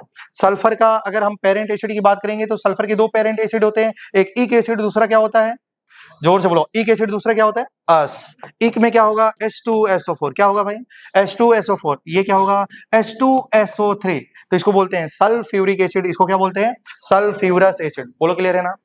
तो ध्यान से सुनो, ये है हमारा पेरेंट एसिड। क्या है, पेरेंट एसिड। पेरेंट एसिड से हम डॉटर एसिड डिराइव करेंगे। क्लियर है ना। इसमें आपको इतने एसिड के बारे में नहीं पढ़ना है, आपको क्या क्या पढ़ना है, 4 डॉटर एसिड होती हैं, पायरो, मेटा, परॉक्सो, हाइपो। क्लियर है ना भाई, परॉक्सो सल्फ्यूरिक एसिड, परॉक्सो डाइसल्फ्यूरिक एसिड, ऐसा सब नाम आएगा। ठीक है, समझ पा रहे हैं ना। तो जहां भी लिखा है पायरो, मेटा, परॉक्सो, हाइपो, तो समझ लेना ये सब क्या है, डॉटर एसिड। क्या है बोलिए, डॉटर एसिड। और ये कहां से डिराइव हुए होंगे, पेरेंट एसिड से। कहां से डिराइव हुए होंगे, पेरेंट एसिड से। तो पेरेंट एसिड में 2 ही काम होता है, या तो अस होगा या तो इक होगा। अगर भाई आपको ये दोनों नहीं मालूम है ना, पेरेंट एसिड, तो ये नहीं लिख सकते। जैसे ये इक एसिड का 4 डॉटर एसिड होगा, अस एसिड का 4 ये होगा। समझ पा रहे हैं ना। जैसे इसका नाम है सल्फ्यूरिक एसिड, समझ पा रहे हैं ना, सॉरी सल्फ्यूरिक एसिड। क्लियर है ना। तो उसका अब आगे हम लिखेंगे पायरो सल्फ्यूरिक एसिड का फॉर्मूला क्या है, मेटा सल्फ्यूरिक एसिड का फॉर्मूला क्या है, परोक्सो सल्फ्यूरिक एसिड का फॉर्मूला क्या है, हाइपो सल्फ्यूरिक एसिड का फॉर्मूला क्या है। क्या समझ पा रहे हैं क्या। फिर उसी प्रकार अगर सल्फ्यूरस एसिड है तो पायरो सल्फ्यूरस एसिड का फॉर्मूला क्या होगा, मेटा सल्फ्यूरस एसिड का फॉर्मूला क्या होगा, परोक्सो सल्फ्यूरस एसिड का फॉर्मूला क्या होगा, हाइपो सल्फ्यूरस एसिड का फॉर्मूला क्या होगा। क्लियर है ना। कहने का मतलब है अगर कोई भी एसिड का आगे पायरो लिखा है, मेटा लिखा है, परोक्सो लिखा है, क्या लिखा है, हाइपो लिखा है, तो समझ लेना ये कौन सी एसिड है, डॉटर एसिड। कौन सी एसिड है, डॉटर एसिड। कहां से डिराइव हुई होंगी, पेरेंट एसिड से। एटलीस्ट ये आपको तो याद ही होना पड़ेगा, किसी का पेरेंट एसिड तो याद होना पड़ेगा। फास्फोरस का पेरेंट एसिड क्या क्या है, या तो इक एसिड या तो अस एसिड। इक एसिड में फॉर्मूला क्या होता है, H3PO4 H3PO3। सल्फ्यूरस एसिड का फॉर्मूला H2SO3, और बताओ क्या होगा, H2SO4। तो इक एसिड में H2SO4, अस एसिड में H2SO3। तो अगर ये याद होगा तो बाकी जो पायरो, मेटा, परोक्सो और हाइपो वाला आप खुद से डिराइव लिख कर सकते हैं। अगर हम लोग क्या करेंगे, देखिए थोड़ा सा बोर्ड पे ध्यान देंगे। ट्रिक क्या है, अगर हमारे पास में 2 मोल, क्या भाई, क्या 2 मोल पेरेंट एसिड से पानी निकाल दिया जाए तो बनता है पायरो। क्या बनता है, पायरो एसिड। 2 मोल पेरेंट एसिड, पेरेंट एसिड मतलब मैं ऑक्सी एसिड लिख रहा हूं। क्लियर है ना। अगर 2 मोल ऑक्सी एसिड से जल निकाल दिया जाए तो जो बनता है वो बनता है पायरो। क्या बनता है, कौन सा फॉर्म, पायरो। समझ पा रहे हैं ना। अगर हम लोग 1 मोल ऑक्सी एसिड से 1 वाटर एलिमिनेट करेंगे तो नाम होगा मेटा। क्या नाम होगा, पायरो का नाम होता है कि जो भी ऑक्सी एसिड, जो भी एसिड दिया है ना उसका 2 मोल लेना है और पानी निकालिए, H2O निकालिए, तो जो बनेगा उसको क्या बोलेंगे? पायरो। अगर 1 मोल ऑक्सी एसिड से 1 वाटर एलिमिनेट करेंगे तो क्या बनेगा? मेटा। क्या बनेगा? बोलो क्या बनेगा? मेटा। अब हम बात करेंगे क्या पायरो मेटा के में किसी को डाउट है क्या? नहीं। अब हम बात करेंगे परोक्सो। किसकी बात करेंगे भाई? परोक्सो। परोक्सो एसिड किसको बोलेंगे? परोक्सो मतलब समझ रहे हैं ना? O2-2 क्या होता है भाई? परोक्सो मतलब क्या होता है भाई? बोलो। O2-2 क्लियर है ना? बताओ इसके पास इलेक्ट्रॉन कितने हैं? 18। कितने इलेक्ट्रॉन है? 18 इलेक्ट्रॉन का बॉन्ड ऑर्डर कितना होता है? 18 इलेक्ट्रॉन का बॉन्ड ऑर्डर 1 होता है। कितना होता है भाई? 1। इसका मतलब क्या इन दोनों के बीच में सिंगल बॉन्ड होंगे? क्या ऑक्सीजन पे चार्ज है -1 होगा क्या? ऐसा टाइप के लिंकेज को बोलते हैं परऑक्सी लिंकेज। क्या बोलते हैं? परऑक्सी लिंकेज। समझ पा रहे हैं ना भाई? तो ध्यान देंगे परऑक्सो ऐसा होता है, O सिंगल बॉन्ड O। क्या होता है? O सिंगल बॉन्ड O को क्या बोलते हैं? Peroxide linkage. यहाँ में कुछ भी ग्रुप होगा और ऐसे टाइप की लिंकेज को बोलते हैं परऑक्साइड लिंकेज या परऑक्सी लिंकेज। क्लियर है ना? यहाँ तक किसी को डाउट नहीं है। अब हमारी बात होती है किसकी? क्या बच गया है? Pyro meta peroxo hypo. क्या बच गया है? हाइपो। अब देखो भाई हाइपो में भी बात होगी, ठीक है। हाइपो में अगर हम बात करेंगे तो हाइपो का अगर या तो हमारा अस एसिड होगा, हाइपो में या तो अस एसिड होगा या तो क्या होगा हमारा? एक एसिड।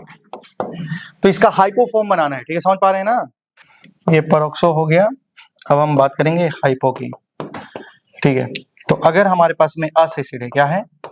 अस एसिड, तो यहां से आपको बनाना है या तो हमारा ये US अस एसिड है और ये है एक एसिड, ठीक है। तो अगर इसका हाइपो फॉर्म बनाना है तो यहाँ से सिर्फ एक ऑक्सीजन गायब करना है, ठीक है। समझ पा रहे हैं ना? तो यहाँ में इसका नाम हो जाएगा हाइपो। क्या नाम हो जाएगा? हाइपो अस एसिड। क्या नाम हो जाएगा?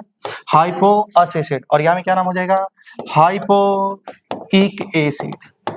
क्या समझ पा रहे हैं ना? तो अगर अस एसिड से एक ऑक्सीजन कम कर देंगे तो जो भी इसका नाम होगा उसका आगे में लग जाएगा हाइपो अस एसिड। अगर ये इक एसिड है, एक ऑक्सीजन कम कर देंगे तो क्या नाम हो जाएगा? हाइपोइक एसिड। क्या नाम हो जाएगा? हाइपोइक एसिड। क्लियर है ना? ये सब हम लिख रहे हैं। बताओ पायरो मेटा हाइपो या परऑक्सो, ये बताओ पेरेंट एसिड या डॉटर एसिड? Daughter acid. बहुत अच्छी बातें हैं। क्या में आपको एक एक्सेप्शन भी मिलेगा।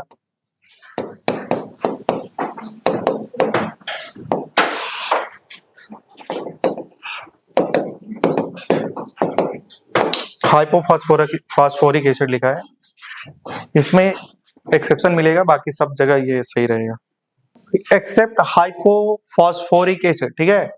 इसमें ये वाला यहाँ से इक एसिड से एक ऑक्सीजन हटा देंगे तो हाइपो, तो इसमें एक्सेप्शन होता है इसमें, ठीक है। पढ़ेंगे तो बताएंगे ना, ठीक है। क्या नाम लिखा है?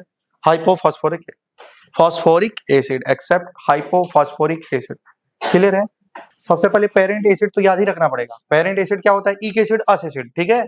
और इससे हम डिराइव करेंगे 4 डॉटर एसिड। पहला जो नाम होगा पायरो होगा। तो जो भी हमारा क्या होगा भाई, जो भी हमारा पेरेंट एसिड होगा उसमें से उसका 2 मोल लेना है और पानी निकाल देना है। क्लियर है ना? तो जो बनेगा उसको क्या बोलेंगे? पायरो। क्या बोलेंगे? पायरो। क्लियर है ना? थोड़ा सा एक बार मैं समझाने की कोशिश करूंगा बस एक बार, ताकि तुमको डाउट लग रहा है। जैसे बताओ H3PO4 का नाम क्या है? क्या नाम है? Phosphoric acid. क्या नाम है? Phosphoric acid. पेरेंट या डॉटर? पेरेंट। अच्छा बताओ इसका पायरोफॉस्फोरिक एसिड लिखना है, क्या लिखना है तुमको? तो क्या लिखना है? 2 मोल लिखेंगे। क्या लिखेंगे? इसका 2 मोल। और 2 मोल में से क्या निकालेंगे? पानी। तो जो यहाँ में बनेगा उसको क्या बोलेंगे? पायरो। क्या बोलेंगे? बताओ यहाँ में हाइड्रोजन कितना हो गया? 6। फास्फोरस कितना हो गया? 2। ऑक्सीजन कितना हो गया? 8। हो गया कि नहीं हो गया? 2 मोल लेने से क्या निकालना है? जल। क्या निकालना है? जल। क्या 2 हाइड्रोजन 1 ऑक्सीजन कम करना है? तो बताओ क्या बचेगा? H4P2O7 बचेगा कि नहीं बचेगा? तो इसको क्या बोलेंगे? Pyrophosphoric acid. क्या नाम हो जाएगा? Pyrophosphoric acid. हाँ ये सब पढ़ने वाले हैं अभी आगे आएंगे।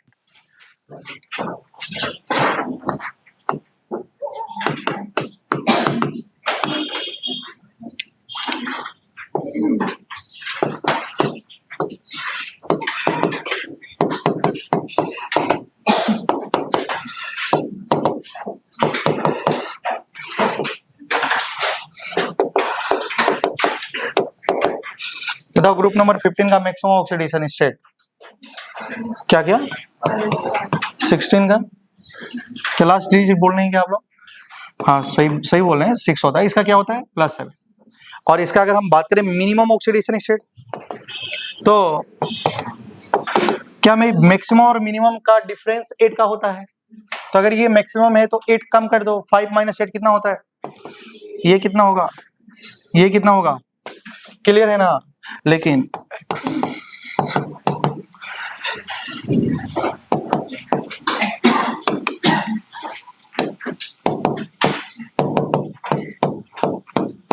देखिए, लेकिन ऑक्सीजन कभी भी हाईएस्ट ऑक्सीजन का कभी भी ऑक्सीडेशन नंबर 6 नहीं हो सकता है।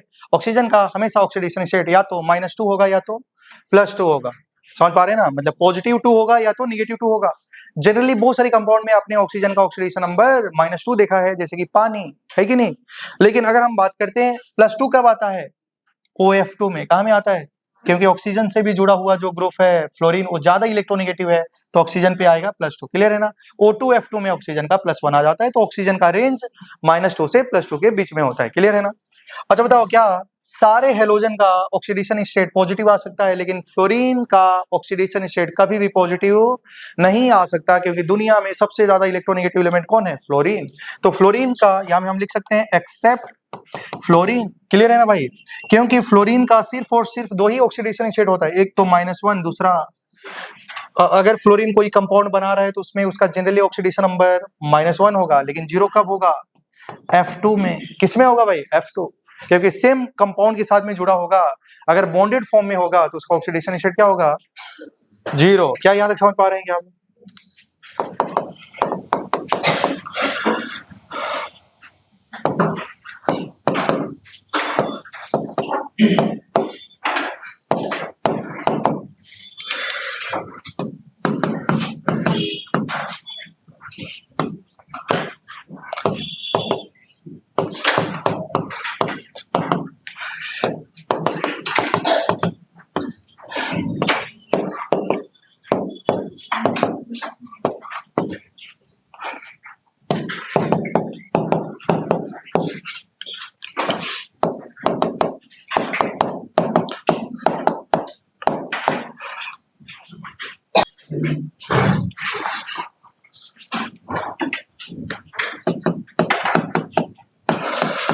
तो बोर्ड पे ध्यान देंगे। तो ये भाई याद रखना है कि सबसे पहले आप कोई भी एलिमेंट का आप स्ट्रक्चर बना रहे हैं तो आप सबसे पहले ऑक्सीडेशन नंबर निकाल लीजिएगा।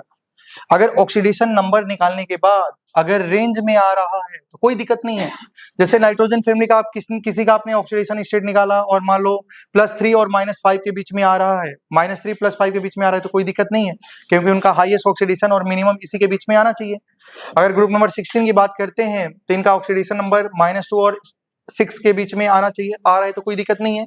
लेकिन कभी कभी क्या होता है ना कि कोई एलिमेंट का ऑक्सीडेशन स्टेट क्या होता है भाई, सल्फर का ही बात करा जाए तो कभी कभी 6 से भी ज्यादा आ जाता है कि नहीं? तो उस केस में आपको क्या करना पड़ेगा, यहाँ में ट्रिक बताई जा रही है। क्या यहाँ तक किसी को डाउट नहीं है? अब बोर्ड पे ध्यान देना। जैसे ट्रिक की बात करते हैं, जैसे मान लो लिखा है Z2O6। क्या लिखा है? Z2O6। ठीक है, Z2O6 का मतलब कभी कभी ऐसा होता है H2S2O6, H2S2O7। ठीक है, तो हाइड्रोजन को हटा दो। अगर यहाँ से हाइड्रोजन को हटा देंगे तो यहाँ में चार्ज क्या आएगी? माइनस। क्या आएगी भाई? माइनस आएगी कि नहीं आएगी? आएगी ना। तो Z2S2O7 -2 आएगा, तो वही -Q चार्ज लिखा है, मतलब कुछ ना कुछ चार्ज होगा। क्लियर है ना? क्योंकि इसका क्या है? ऑक्सी एनायन है। क्या समझ पा रहे हैं ना? हाइड्रोजन दिखाई दे रहा है क्या? नहीं, नॉन मेटल और ऑक्सीजन दिखाई दे रहा है। तो अगर H2O7 है तो बताओ क्या ये Z2O7 टाइप का है? अरे भाई है नहीं है? है। तो इस केस में नॉन मेटल ऑक्सीजन और नॉन मेटल का बीच का बॉन्ड होगा, मतलब कौन सा बॉन्ड होगा? SOS टाइप का बॉन्ड होगा। अगर अप टू Z2O6 टाइप का है, अप टू Z2O6 मतलब Z2O2, Z2O3, Z2O4, Z2O5 और Z2O6 होगा, तो उसमें Z के बीच में बॉन्ड होगा, मतलब नॉन मेटल का बीच में बॉन्ड होगा। क्लियर है ना भाई? तो समझा नहीं समझा? अगर मान लो लिखा है P2O6, क्या लिखा है? P2O6, तो बताओ इसमें किसके किसके बीच में बॉन्ड प्रेजेंट होंगे? PP के बीच में बॉन्ड प्रेजेंट होगा, ना कि POP बॉन्ड प्रेजेंट नहीं होगा, PP बॉन्ड प्रेजेंट होगा। तो ऐसे क्वेश्चन आती हैं। क्लियर है ना? तो आपको ये याद रखना पड़ेगा। अगर Z2O6 है तो कौन सा टाइप का बॉन्ड प्रेजेंट होगा? ZZ। अगर Z2O7 है तो कौन सा बॉन्ड प्रेजेंट होगा? ZOZ बॉन्ड प्रेजेंट होगा, मतलब ZOZ लिंकेज प्रेजेंट होगा। जैसे कि अगर हम बात करते हैं, ऐसे लिखा है H2O8, बताओ इसमें कौन से लिंकेज होंगे? क्या SS लिंकेज होगा? नहीं। क्या SOS लिंकेज होगा? क्या? नहीं। SOOS लिंकेज होगा, मतलब पेरोक्साइड लिंकेज होगा। तो ये तरीका है जिससे पता किया जा सकता है कि उसके बीच का बॉन्ड का लिंकेज किसका किसका बीच में है, नहीं समझ में आया? क्या ये समझ में आ रही है क्या आप लोगों को? चलिए भाई, अगर हम बात करते हैं, देखो बोर्ड पे ध्यान देना, तो इससे ये पता चल जाएगा कि किसका किसका बीच का बॉन्ड है। तो ये ट्रिक है, आपको पता होना चाहिए। लेकिन आप बताओ, क्या यहाँ में लिखा है P2O5? क्या ये अप टू क्या है बताओ, अप टू Z2O6 टाइप में है कि नहीं है? तो बताओ, क्या इसका P और P के बीच में बॉन्ड प्रेजेंट होना चाहिए कि नहीं होना चाहिए? लेकिन P और P के बीच में बॉन्ड प्रेजेंट नहीं होता है, इसमें POP लिंकेज होता है। क्या होता है? तो जब पढ़ेंगे तो आपको बताया जाएगा। तो सिर्फ और सिर्फ यहाँ में एक ही एक्सेप्शन है, H4P2O5। ठीक है, समझ पा रहे हैं ना? बाकी सब में ये लगेगा। तो एक्सेप्शन है तो याद रखेंगे। अगर आपसे कोई बोल देगा H4P2O6, ठीक है, तो देखो इस H को भूल जाओ, क्या P2O6 है क्या?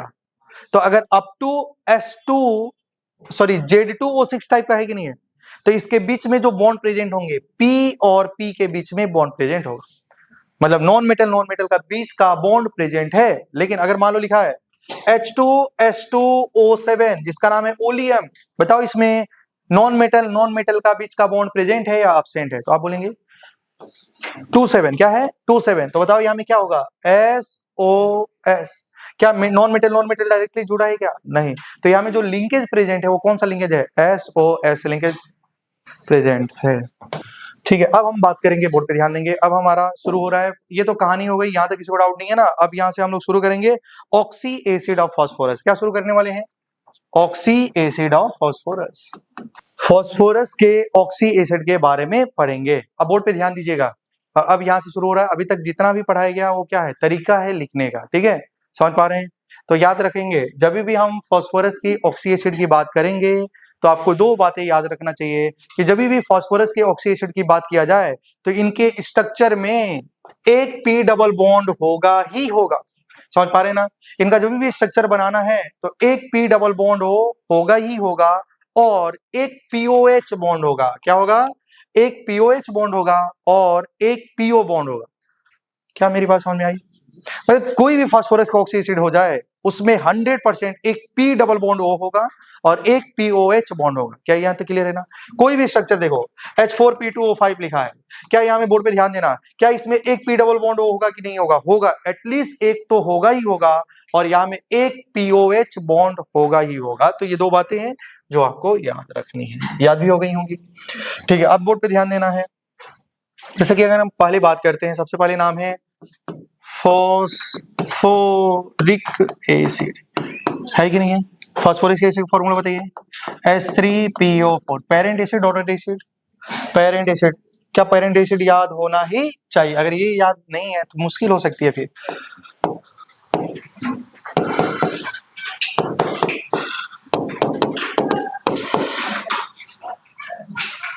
अच्छा ठीक है, बोर्ड पे ध्यान देना है। ठीक है, अब हम बात करेंगे इनकी बेसिसिटी कितनी है, बताओ। बेसिसिटी 3। बेसिसिटी कितनी है? क्या जितना है उतनी बेसिसिटी? किस किस को छोड़ के? 4 को छोड़ के। कौन कौन सा? हाँ चलिए चलिए, 4 को छोड़ के बताओ कौन कौन? H3PO2, H3PO3, H3BO3 और नेक्स्ट P2। ठीक है, ये सबको छोड़ के जितना H दिखाई देगा उतनी बेसिसिटी है। ये सबको छोड़ के जितना H दिखाई, कहीं लिख लो भाई। इसकी बेसिसिटी कितनी होती है? 1। इसकी बेसिसिटी कितनी है? 1। इसकी बेसिसिटी कितनी है? 2। इसकी बेसिसिटी कितनी है? 2। क्लियर है ना भाई? बाकी ये 4 को छोड़ के, ये 4 एसिड को छोड़ के जितना H दिखाई देगा उतनी उसका क्या होगा? बेसिसिटी होगा। क्या आप समझ पा रहे हैं ना? ये 4 एसिड को छोड़ के जितना आपको H दिखाई देगा उतनी उसकी बेसिसिटी होने वाली है। चलिए ठीक है, अगर जिसकी बेसिसिटी 3 है ना उसको बोला जाता है ट्राया बेसिक एसिड। क्या बोला जाता है? ट्राया बेसिक एसिड। बेसिसिटी 2 है तो क्या बोलेंगे? Dibasic acid. क्या, या तो आप इसको क्या भी बोल सकते हैं? ट्राया प्रोटिक एसिड। क्या बोल सकते हैं? ट्राया प्रोटिक एसिड। क्लियर है ना? बोलो समझ में आया नहीं आया? आया। अब रुक जाइए, थोड़ा सा बोर्ड पे ध्यान दीजिएगा। क्या ये फास्फोरस का ऑक्सी एसिड है? क्या है? तो क्या इसमें बताइए, बोर्ड पे ध्यान देंगे, जब भी इनका स्ट्रक्चर बनाएंगे एक P डबल बॉन्ड O होगा ही होगा। होगा कि नहीं होगा? क्या एक POH होगा? होगा कि नहीं होगा भाई? बोलो। ये में ट्रिक है, आपको याद रखना है कि जब भी कोई भी फास्फोरस का ऑक्सी एसिड बनाइए P डबल बॉन्ड O होगा ही होगा, POH बॉन्ड होगा ही होगा, है कि नहीं? अब बोर्ड पे ध्यान देना है, क्या इसकी बेसिसिटी कितनी थी? 3। इसका मतलब क्या होगा? 3 OH होगा। क्या होगा? 3 OH। क्या एक OH हो गया है क्या? बताओ यहाँ में फास्फोरस का oxidation number, average oxidation number निकालेंगे तो क्या आएगा? +5। 3 into x करके निकाल सकते हैं कि नहीं निकाल सकते हैं? निकाल सकते हैं। तो अगर आपसे कोई पूछेगा कि बताओ नंबर ऑफ पीएच लिंकेज कितने हैं, अगर आपसे बोलेगा नंबर ऑफ पीओ लिंकेज कितने हैं, नंबर ऑफ, यही सब पूछा जा सकता है। पीओपी लिंकेज कितने हैं, number of P double bond O linkage कितने हैं, बोलो क्लियर है ना? तो ये बोर्ड पे ध्यान देना है। क्या आप लोग पूरा ध्यान दे रहे हैं? इधर देखिए, पीएच लिंकेज है क्या?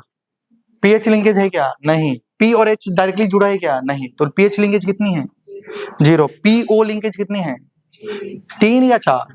पीओ लिंकेज का मतलब ये नहीं है कि पी और ओ के बीच में सिंगल बॉन्ड नहीं पूछा है, पी और ओ के साथ में बॉन्ड पूछ रहा है, ठीक है? पीओ पीओ पीओ पीओ कितना? 4। POP linkage 0। क्या कहीं पीओपी दिखाई दे रहा है क्या? नहीं। और बताओ P double bond O linkage 1। अगर मान लो ये स्ट्रक्चर मालूम है तो क्या आप मुझे बताओ, क्या इसका ऑक्सीडेशन नंबर निकाल सकते हैं कि नहीं? इंडिविजुअल ऑक्सीडेशन नंबर, ऑक्सीजन ज्यादा En है -O +2, ऐसा करके निकाल सकते हैं ना? तभी भी क्या ही आएगा? 5। क्या आएगा? 5। समझ पा रहे हैं ना? तो ये कहानी हो गई। अच्छा, यहाँ में थोड़ा सा ध्यान देना। एक नाम लिखा है, फॉस्फोरिक एसिड को क्या बोला जाता है? Orthophosphoric acid.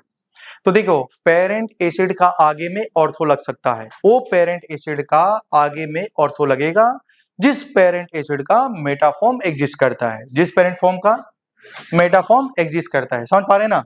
तो जो पेरेंट एसिड का मेटा अगर एग्जिस्ट कर गया तो उसका आगे हम क्या लगा सकते हैं? ऑर्थो। क्या लगा सकते हैं? समझ पा रहे हैं ना? जैसे आप नीट क्वालिफाई कर लेंगे तो आप नाम के आगे क्या लगा सकते हैं? डॉक्टर, है कि नहीं? क्या सबको ही लगा सकता है क्या? नहीं। तो कहने का यही मतलब है कि जिस पेरेंट एसिड का, समझ पा रहे हैं ना, मेटाफॉर्म एग्जिस्ट करेगा, उसका आगे, उसको आगे क्या लिखा जा सकता है? ऑर्थो प्रीफिक्स लिखा जा सकता है। क्लियर है ना? अच्छा, आप थोड़ा सा देखिए, मेटा कैसे चेक करते हैं? पानी निकालते हैं, पानी निकालते हैं ना? कितना पानी निकालते हैं? 1 मोल में से, 1 मोल एसिड में से पानी निकालो तो क्या फॉर्म बन जाता है? मेटा। तो अगर बोर्ड पे ध्यान देना, अगर क्या H3PO4 लिखा है क्या, तो अगर इसमें से पानी निकालेंगे, क्या निकालेंगे? तो क्या बनेगा? HPO3 बनेगा कि नहीं बनेगा? तो क्या ये हमारा पेरेंट एसिड है क्या? क्या इसका वाटर निकालने से क्या ये एसिड है कि नहीं है? क्या इसमें से पानी निकालने के बाद जो बना वो एसिड बना कि नहीं? क्या ये मेटाफॉर्म है कि नहीं है? है। तो इसका नाम का आगे क्या लिखा जा सकता है? ऑर्थो। तो याद रखेंगे, ऑर्थो लिखा तभी जाएगा ऑर्थो लिखा तभी जाएगा जब हाइड्रोजन 3 हो या 3 से ज्यादा हो। 3 से कम होगा तो ऑर्थो नहीं लिखा जाएगा। क्यों नहीं लिखा जाएगा? बोर्ड पे देखो, अगर मान लो H2SO4 क्या लिखा है? पेरेंट एसिड है कि नहीं है? अरे पेरेंट एसिड है कि नहीं है? क्या नाम है? Sulphuric acid. क्या नाम है? क्या इसका मेटा फॉर्म एग्जिस्ट करेगा कि नहीं? पानी निकालो तो क्या बनेगा? अरे भाई SO3 एसिड है। नहीं, इसका मतलब मेटा फॉर्म इसका एग्जिस्ट नहीं कर रहा है। तो बताओ, क्या सल्फ्यूरिक एसिड को हम ऑर्थो सल्फ्यूरिक एसिड बोल सकते हैं क्या? नहीं। क्यों नहीं बोल सकते हैं? क्योंकि इसका मेटा फॉर्म एग्जिस्ट नहीं किया। अरे भाई, अगर जो मान लो जो भी पेरेंट एसिड होता है ना, वाटर निकालने के बाद वो भी तो एसिड ही होना चाहिए ना? क्या ये एसिड है क्या? नहीं है ना, एसिड नहीं है, इसलिए इसका मेटा एग्जिस्ट नहीं किया। समझ पा रहे हैं ना? अगर मान लो लिखा है H3BO3, क्या लिखा है? देखो, मेटा किसको बोलते हैं? अगर 1 मोल पेरेंट एसिड अगर एक एसिड होगा तो ये हमें क्या बनेगा? मेटा। जैसे कि मान लो फॉस्फोरिक एसिड है ना, तो एक पानी निकाल लेंगे तो क्या बनेगा? Meta phosphoric acid. क्लियर है ना? तो अब बोर्ड पे ध्यान देना, अगर मान लो तुम्हारे पास यहाँ में लिखा है H3PO4, इसका नाम क्या है? Phosphoric acid. क्या नाम है? अब पानी निकालो 1 मोल, पानी निकालेंगे तो क्या बनेगा? HPO3, इसका नाम क्या है? Meta phosphoric acid. अरे भाई, एसिड है कि नहीं? क्या इसका मेटा फॉर्म एग्जिस्ट किया? अगर इसका मेटा फॉर्म एग्जिस्ट करा तो इसका नाम का आगे क्या लिखेंगे? ऑर्थो। क्या लिख सकते हैं? ऑर्थो। लेकिन अब बोर्ड पे ध्यान देना, H2SO4 क्या लिखा है? इसका नाम क्या है? Sulphuric acid. क्या नाम है? पानी निकालिए, क्या निकालिए? जल। तो क्या बन जाएगा? SO3। क्या इसका नाम मेटा सल्फ्यूरिक एसिड है क्या? क्या ये एसिड दिखाई दे रहा है आंखों से? देखिए, क्या यहाँ में H है क्या? नहीं। इसका मतलब इसका मेटा एग्जिस्ट नहीं किया, तो इसलिए इसका नाम का आगे क्या नहीं लिखेंगे? ऑर्थो नहीं लिखेंगे। क्या समझ पा रहे हैं क्या आप लोग? तो मेरा कहने का मतलब है कि अगर पेरेंट एसिड का मेटा फॉर्म एग्जिस्ट करेगा तो उसका नाम का आगे क्या लिखा जा सकता है? ऑर्थो। लेकिन अगर जो पेरेंट एसिड का मेटा एग्जिस्ट नहीं करेगा तो उसका नाम का आगे क्या नहीं लिखा जाएगा? ऑर्थो नहीं लिखा जाएगा। तो नोट डाल के लिखो तो भाई एक बार। Ortho prefix is used, ortho prefix is used, ortho prefix is used only, ortho prefix is used only with those parent acid, only with those parent acid whose meta form exist in nature, whose meta form exist in nature, जिसके Meta form nature में क्या करें, exist करे। ठीक है, बहुत अच्छी बात है, आप लोग समझ गए होंगे। अब देखिए इधर बोर्ड पे सेकेंड,